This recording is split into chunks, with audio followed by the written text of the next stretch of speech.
I don't think it's no seismic shift for either of the companies. I think it helps them out with some of their strategies, but I don't expect it to have a large impact on their financials. George, when I first saw this deal, my first instinct, being a former banker, is this kind of the first step of maybe United thinking about maybe at some point buying JetBlue? Is that even an option? Yeah, so I don't think so. I think that even the Trump administration might frown a little bit on a merger of that size. Like I said initially, to me, I think it gets United some good exposure over at Kennedy. And look, Delta and American are pretty large, especially Delta. Yep.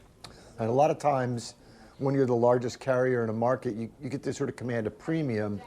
And so United coming in there, maybe putting some international flights on the schedule, they could probably pull in a nice fare, but be underneath, sort of undercut Delta a little bit in the market. So there's probably some pretty good fare generation potential for them. International is definitely very strong right now.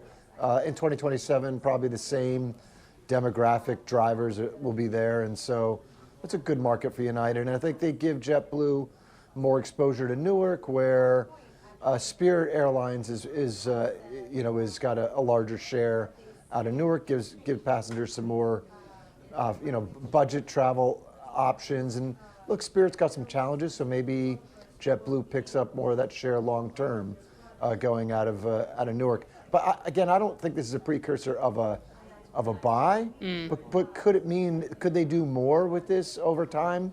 Yeah, potentially. I think they could do more with it. I mean, I have to wonder, JetBlue has problems in terms of its scale, right? And it had problems when it was trying to buy Spirit, and then there was the American Airlines thing, and that didn't work out. Does this solve any of those problems, or does JetBlue still have a big hole it needs to fix? Well, yeah, I mean, I think that it could help them, again, with some of their demand, even at Kennedy, right? So you can imagine if they're going to allow you to book through either JetBlue or United sites, you could see people coming in on JetBlue metal at Kennedy and then going out via United overseas. So I think it helps build some of that potential demand for them.